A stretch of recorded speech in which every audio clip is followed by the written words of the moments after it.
Hi guys, James at RampantLionReviews again for you today with another beer review. For this one we are going to stick to Sweden and we're going to return to a brewery that has featured on the channel a good number of times before. I've had some really nice beers from these guys over the years, and when it comes to this brewery most people would probably think of their kind of New England hazy IPAs. They've done some really good black IPAs recently and also some imperial stouts as well. But the beer we're going to have a look at today is another style I've never had from them before, and I have to say I am very curious to see how this one turns out. So for this review then, we are going to head up towards Gothenburg once again. Göteborg, as you would say in Swedish, the Swedish craft beer capital up there on the west coast. Got to get that Gothenburg catchphrase in for the Gothenburg beers because it is just channel tradition these days. And for this review, we are going to go to the Gamlestaden area of the city, and that means that we're having a look at another beer from Spike Brewery. So this particular beer is called Barleygal. It comes in at 10% ABV, and this one is an American style barley wine. So yeah, this is the third beer I'm reviewing through the month of February 2020 from Spike Brewery. We had the Old Iron Bastard, which was an American strong ale. That was a really interesting one, and we had an IPA before that, if memory serves me rightly as well. But yeah, that was the Hudat Galaxy, and that was also very nice. But yeah, this one comes in 10% ABV, American style barley wine from what I can gather, and it was released as part of the Lokal och Småskaligt assortment through Systembolaget here in Sweden for February of 2021. So yeah, Spike Brewery, as I've told you many a time, one of my favourite breweries here in Sweden these days. And it's nice to see that they're doing a few different styles actually, because for a long time it was, you know, mainly just the kind of big hazy IPAs that they were doing. But they have been putting out, you know, American strong ales, barley wines, some sours recently as well, which was quite nice. So yeah, looking forward to seeing what else these guys put out over the next little while.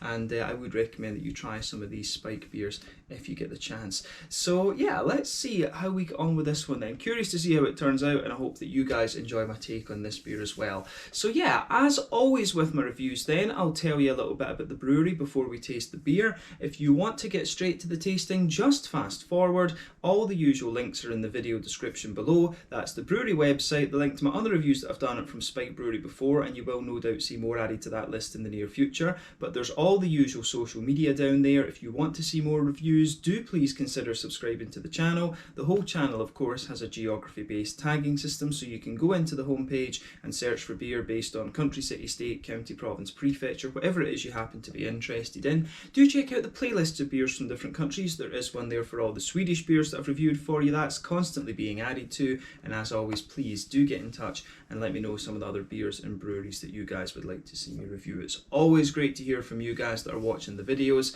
and the support that you show the channel is hugely appreciated. So anyway, to tell you a little bit about Spike Brewery then, on to my brewery notes. So Spike Brewery, as I've told you already, are based in Gothenburg, Göteborg, up on the Swedish west coast, and they were founded back in 2014 by Mats Westberg, Marcus Axberg and Martin Johansson. All three had worked previously in the IT industry, but it's now only Mats and Marcus that are still active in the company, and they now have David de Sursi, who joined the company to become the CEO, and I actually met him when I went to Spike Brewery's tap room. Very nice guy, and I'm sure we'll see him featuring on the channel at some point in the future once this whole COVID-19 thing goes away. But the brewer is Bernardo Gava. He comes from Brazil, and he trained in brewing at VLB down in Berlin, and then joined the company a couple of years after their foundation, joining them in 2017. But at the moment they're producing around 250,000 litres of beer per year, and about 25% of that volume, from what I understand, is used for contract brewing other breweries' beers. They've brewed, I think Duck Pond have brewed a few beers at Spike Brewery. I think Bearded Rabbit have, All In Brewing I think have done some stuff at Spike Brewery as well. So there's quite a few of the gypsy breweries brew some of their stuff at the Spike Brewery facility. But the brewery itself can be found in the Gamlestaden area, and they've got an on-site tap room as well, which opens up on Sundays and serves food. It's quite an interesting place to go. The building itself used to be a slaughterhouse. I think so there's like bullet holes in the walls and all these kind of things, but it's actually very nice. They've got some retro seats and, you know, benches and stuff like that, and it is pretty cool actually. If you want to have a look and see what it's like, you can check out my out and about video that I did when I was there. That was filmed I think in September or October of 2019, but yeah, you can definitely go and check that out. But at the moment they're also looking at opportunities to build their own brewery, and as of February 2021 They've produced around 100 different kinds of beer. So yeah, it's nice to see them, as I say, diversifying what they're brewing a little bit. There's been more sours recently. We had that American Strong Ale, which I thought was a little bit like an old ale as well, from what I remember. And now we've got a barley wine from them as well, which I believe is the first barley wine. Because yeah, before it was always, you know, IPAs, some black IPAs, and then you were getting imperial stouts. But yeah, it's cool to see them having a go at a few different styles these days. But yeah, this is a brewery that I always keep an eye out for. There's always 2 or 3 beers being released from these guys during the Lokalis Moskaligs. So yeah, have a go at some of their stuff and just see what you think. But yeah, that's, as I say, all that I can tell you for the moment. If you want to learn more about these guys, you can check out the brewery website. You can follow them on Facebook and Instagram to keep up to date with all the latest goings on, and you can of course check out the Rate Beer, Untappd and Beer Advocate pages to learn more about all those different beers that they've done. So yeah, let's get on and have a taste of this one then. So I'll just let you have a little look at the artwork on this one. There you can see a nice big pair of lips, which is quite funny. So yeah, the artwork on this one is a little bit different compared to what we've had before from Spike Brewery. But yeah, you can see it doesn't tell you who the artist on this one is actually. But interesting. There you can see on the side there the Barleygal Barleywine, 10% ABV, and you can see Spike Brewery on the front of the can as well. But yeah, this was a 440 milliliter can. It comes in at, I think how much did I pay for this? I must have paid about 60 or 70 kroners for this. This was a little bit more. Let's assume that it was 70 kroners, because I think for the barley wines that I bought for March, I'm sure were about 70 kroners. So let's say 70. So that's about €7, about £6.25, £6.30, something like that, sterling. And then American, it would be, yeah, probably about, you know, $8.50, something like that. The dollar's gone down quite a bit recently. But yeah, 10% American style barley wine, this one. It says on the side, life is tough, my darling, and so are you.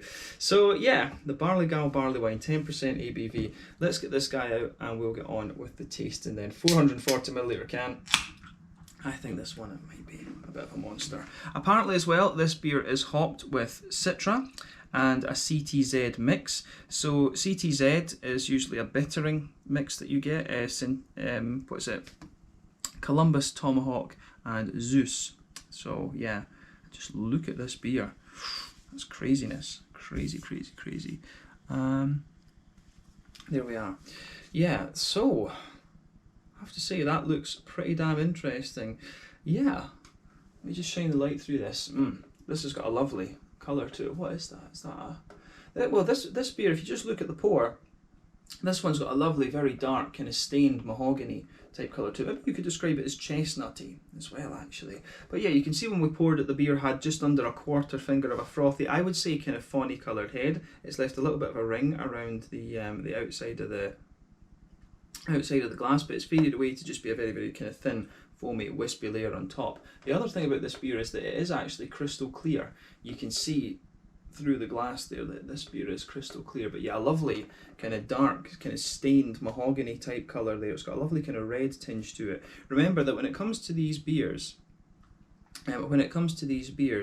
you have when it comes to the colour of the beer, brain fart again, when it comes to the colour of these beers, then it's dependent on two things. One, the type of malts that you use. Two, the length of your wort boil. The longer you boil the wort, the more the sugars caramelise, thus you get a darker colour out of the beer, but it's dependent on the first instance. The exact colour you get is dependent on what type of malts here. Usually a big barley wine like this will undergo a slightly longer boil. I've seen barley wine recipes with like 4, 5 and 6 hour boils. This one, to be honest, with the colour of this, I would suspect that probably it has undergone a fairly long boil. It looks as if it's been filtered as well. But yeah, you can see that there's 1 or 2 big bubbles sticking towards the side of the glass. There are a few kind of drifting up towards the surface of the beer there, but overall it does look pretty nice, I have to say. I really like how this one goes together. It's a lovely, lovely looking beer, I have to say. It's got just a lovely kind of red tinge to it. But yeah, in terms of a barley wine, nothing particularly surprising about it in terms of its appearance. So let's take a closer look at the aroma and just see how we get on with this one. I have to say I'm very excited for this. Spike's first barley wine, or at least the first one that I've seen anyway. That does smell pretty nice, I have to say. it's interesting. I mean, the malt base in this one, it comes across, there's a good bit of brown sugar in there, which is what you would kind of expect from a barley wine. Absolutely. So yeah, a lot of that coming out in this one, so you can smell a nice kind of really toasty brown sugar in there. This beer comes across as quite molasses-like, you know, the brown sugars are quite highly caramelized in this one. So yeah, deep dark molasses in this one, sweet kind of caramel as well, and it's got a good toasty element also. But I think there's a few kind of woody undertones to this beer, and there's quite a bit of there is quite a bit of graininess to this as well. Like it's got quite a toasty, almost like well-fired bread crusty kind of thing. Yeah, try to sugar it up a little bit and see if it kind of... Yeah, when you sugar it up a bit more, you start to get the sweeter side of things coming out, and more of the fruit comes out as well. But we'll come to the fruit later. So yeah, when you sugar the beer up a little bit, it does start to get more kind of sweet and more fruity and juicy, but there's definitely a kind of really toasty, well-fired brown sugary note to this one. So yeah, toasty, roasty caramel, bit of a well-fired bread crusty kind of quality in this one as well. You do get a wee bit of kind of brown bread, like a sort of slightly smooth kind of wholemeal sort of thing. So that's quite interesting. Yeah, but definitely, yeah, some highly caramelized sort of treacly molasses sort of things, sweet caramel, good little bit of biscuit, and it's kind of well fired if you like. So yeah, I think that goes together very, very nicely. It does work out pretty damn well, I have to say, on the nose side of things. So yeah, sweet caramel all the way. The brown sugary elements out of this beer, I think, are absolutely lovely. So yeah, well done to Spike Brewery for the malty side of things here. Yeah, you get a few kind of woody undertones to it. Like I said, there's a wee touch of nuttiness in there, but yeah, it's all about the brown sugars. I'm just surprised at how kind of grainy this one is. In honesty, I don't think I've come across a barley wine that has quite the same level of graininess as this one, come to think of it. So yeah, but yeah, on the as you say, on the kind of hoppy side of things, I don't think we really need to say much more about the malty side of the beer. On the hoppy side of things, you definitely get a little touch of earthiness out of this one. Absolutely, I think that's going to be coming from the CTZ blend. Zeus, I remember, can give you quite a wee bit of earthiness, and I think Columbus can as well, in fairness. Tomahawk I don't remember so much, but yeah, you do get a nice wee bit of earthiness out of that. There's a good little bit of floral aromaticity to this beer as well. You could, of course, age this for a little while if you wanted to. If you do that, the hoppy characters are going to kind of drop out and the fruits will kind of oil up a little bit. The brown sugars might sweeten up a wee bit as well, come to think of it, so bear that in mind. But yeah, the sort of the green component of things, there's a good bit of a deep floral character to this one. It's a wee touch kind of spicy, and there's a little bit of a sort of grassy kind of thing comes out of it as well. I mean, you do get just a little bit of a wee zesty kind of grassy sort of thing, and as I say, those green components will drop out the more that you age this beer. I'm a bit curious about, you know, aging beers in cans actually, because I know that in the short term it's very good for, you know, keeping out the light and all these sort of things, but I'm not, you know, there's something in my head that wonders a little bit about aging big beers like this in the cans and how that's going to kind of how that's going to affect them, if you like. But yeah, I would assume, you know, they're probably a bit more I'm just wondering how airtight they are in comparison to bottles, of course, especially the bottles with the wax tops and things, and of course you've got the lining inside the can as well, and I'm wondering, is that as inert as the inside of a kind of glass bottle, if you like? Be curious to know. But yeah, just like a couple of things that are going through my chemistry brain there. But yeah, but the aroma, this beer overall, as I say, is lovely. But on the fruity side of things, it takes the fruits a little while to come out, I think, to be honest with you. But you do get a lovely bit of juicy plum in this one. I think there is a bit of that juicier plum. There's a good bit of a nice kind of figgy aroma coming out of it as well. I don't really get so much of a raisin with this beer. For me, this one's like, yeah, juicy plums, little bit of, how would you say, a little bit of fig, definitely, maybe a wee bit of a black currant sort of thing. I would say, yeah, black currant. I don't know if I've ever had Citra in a barley wine before. I think it's always been like Cascade and Chinook. Usually Cascade and Chinook are very popular choices for these barley wines. I think I've had Williamette in them as well. Eureka, I'm surprised. I'm surprised that people don't use Eureka in these American style barley wines a little bit more, because that's a beautiful hop. In the old English ones, they always used like Bramling's Cross, and you know, the German hop Northern Brewer, which is used in the Doppelbock, would be a very good candidate as well. Yeah, this one I think, the aroma out of the fruits here is lovely. Yeah, juicy plums, bit of fig, bit of blackcurrant, bit of maybe, I think there is a wee bit of a more oily blackberry type note in this one. Maybe there maybe is a wee touch of a kind of pruny type quality coming out of this one as well, like a sort of dried purple grape, if you like. But the aroma to this beer is lovely. As I say, it's the thing that surprises me about this one is the kind of grainy nature, the sort of grainy side of things that it has. But it's got the lovely big brown sugars that you expect. It's got a nice bit of toastiness to it as well, and the fruits, I think, are the highlight of it so far. So yeah, take a little bit of time and enjoy the aroma of this beer before you get stuck into it. But I think it's time to try this one now. So this one is the Barleygal, a barley wine coming in at 10% ABV from Spike Brewing in Gamlestaden up in Gothenburg. Very, very curious about this. Let's get stuck in. Slange, skål, cheers.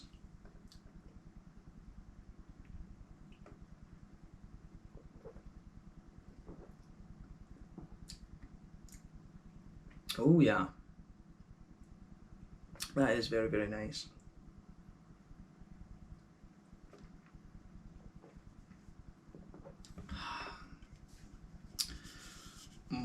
It's weird to start with this one. It's really, that's a very, very interesting one. It does have a good, interesting kind of grainy backbone to it.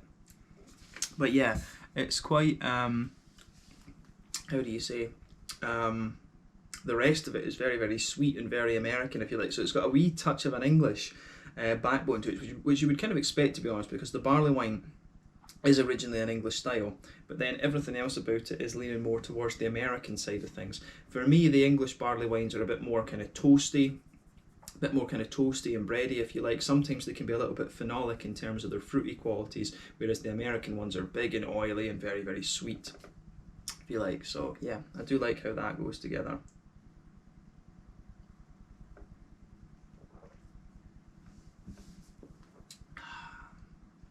So yeah, the kind of juicy fruity side of things, and this is lovely as well. But I'm just trying to think, where do we start with this beer? But I'm just going to say straight away to Spike Brewery, absolutely solid effort on the, I don't know, as I said, I don't know if this is their first barley wine, but it's certainly the first one that I've seen. And I'm just going to say to them, solid effort on this. If they can pull a barley wine off like this, I'd love to see them do like a Doppelbock. I'd love to see, you know, Spike Brewery have a go at some of the German styles, especially if Bernardo's trained in Berlin. That would be awesome to see him have a go at, you know, the Helles, the Dunkel, the Doppelbock. I'd love to see some of those beers from Spike Brewery. That would be a really interesting thing. A Scotch ale, if they can do a barley wine like this as well, then a Scotch ale would be good. Yeah, this is lovely.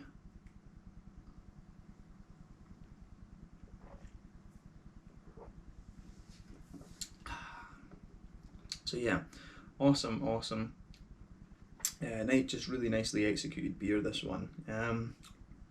Where to start with it then? Yeah, so straight away with this beer, you can feel, you get quite a bit of, it's like a, I hesitate to say a rye bread, but you do get this really kind of grainy quality, just that blankets the middle of your palate. It's almost like a kind of woody, like a, you know, it's like a sort of spicy woody quality almost, but it's definitely more kind of dry and grainy in a sense. So you get that just blanketing the middle of your palate there, and I think that works very, very well with this beer. Yeah, you get that dry kind of woody, grainy kind of thing that comes out of this beer, and I think that works very, very nicely.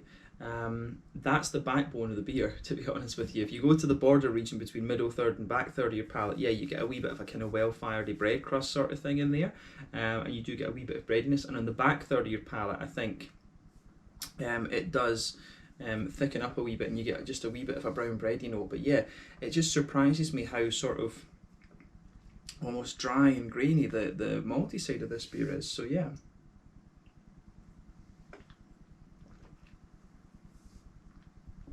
But the thing is, that's just the bottom layer of it, and that kind of sits underneath. On top of that, you've got a hell of a lot of brown sugars in there. So you've got a lovely, how would you say, you have a lovely big, in the middle of the palate, you've got a really kind of big, oily, treacly molasses sort of thing there. You've got that really dark, kind of caramelized, heavy brown sugar in there. As you move further out from that, it starts to get a little bit sweeter and a little bit brighter, and then on the very edge of the tongue it starts to be a little bit more kind of biscuity, if you like. But it's a big, the sweetness you get out of the brown sugars in this beer is just lovely. It's got a lovely, just big oiliness to it, and I can really appreciate that about this beer for sure.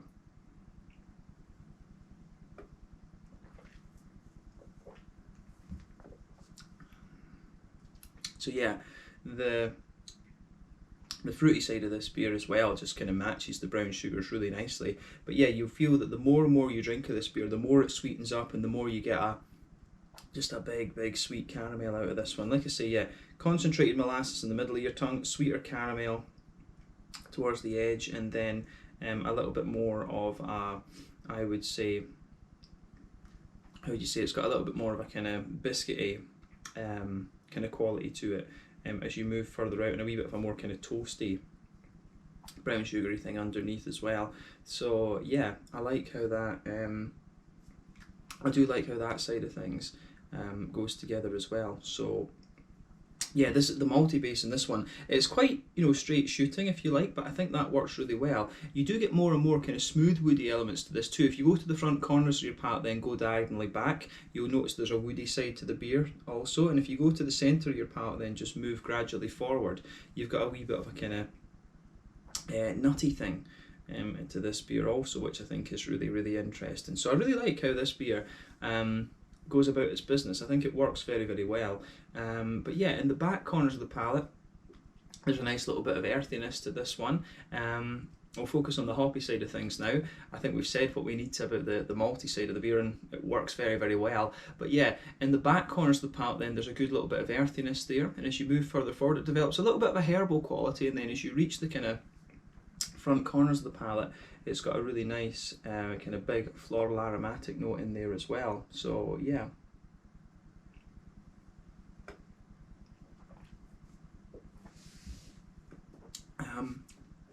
So yeah, nice big sort of floral aromatic note coming out of the beer. It's not, you know, overly deep and overly resinous, if you like, which is kind of interesting. So yeah, not, yeah, as I say, not madly deep and not madly resinous, but I think it does work out pretty well in a sense that, and it does get a wee bit more kind of spicy and things like that. Like all of the three hops, the CTZ in this, Columbus, Tomahawk and Zeus, they all give you a little bit of spiciness there, and I'm finding that some of that spiciness is coming out on the side of the palate, which is kind of interesting there. And obviously if you age this beer a little bit more, a bit of that kind of green component of the beer would just drop away a little bit. But around the front curve of the palate, it's a little bit lighter and a little bit more kind of grassy in a sense. So yeah, it's got a really nice kind of build up of things. So yeah, I really like how this the whole thing of this beer. This is one of these beers where everything just works and just pieces together very nicely. It's got an element of English barley wine to it, but then the main component of it is American, definitely. Pardon me. But yeah, let's focus on the fruity side of things then. So as I always say, on that front third of your palate, that's where you get that nice oily bubble where those juicy fruity esters just roll their way out on the tongue from the esters of the hops. So if you go to that border, the middle, how would you say, yeah, middle, the border region between middle and front third of your palate, if you like, there's a bit of a kind of toasty, well-fired, bread crusty kind of thing there. It's got a real kind of grainy element to it. There's a bit of a smooth, kind of bready sort of thing underneath it, but again, it gets a wee bit grainy. This beer really has a bit of a kind of well-fired, grainy kind of note to it. And going from the colour of this beer, I do wonder if there's one of the darker kind of more well-fired grains, if you like, in this beer. Could well be the case, but let's focus on those nice oily fruity characters in it.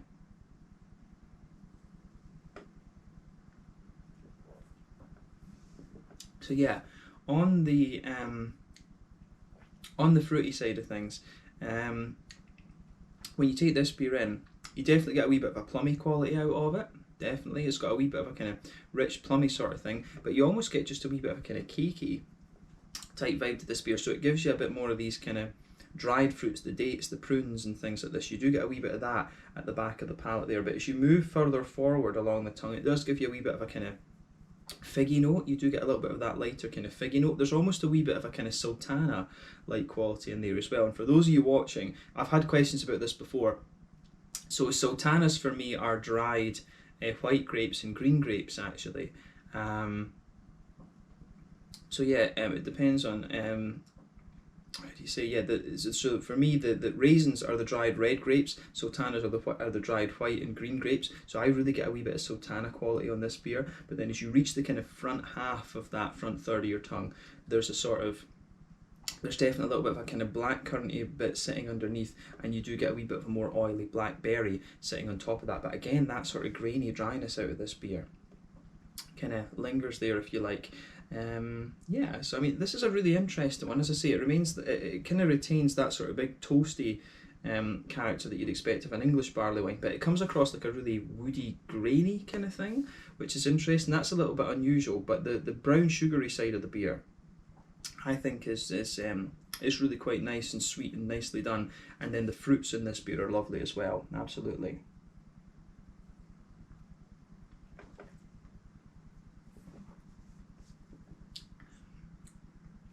So yeah, I'm wondering what's causing the sort of grainy, almost grainy kind of backbone of the beer, if it's the type of yeast that they've used or something. That strikes me that it might be a yeasty flavour in there.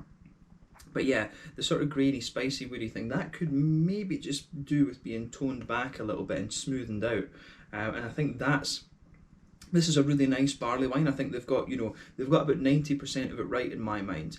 It's just a little bit of graininess that this beer has. It just feels a little touch out of place, to be honest, but the brown sugars, as I say, are beautifully done. The malty side of the beer is beautifully done, and the fruits are very nicely done. It just strikes me that it might be a wrong yeast or something in this beer. I honestly couldn't tell you, but yeah, it's an interesting beer, this one for sure, and I'm glad I was able to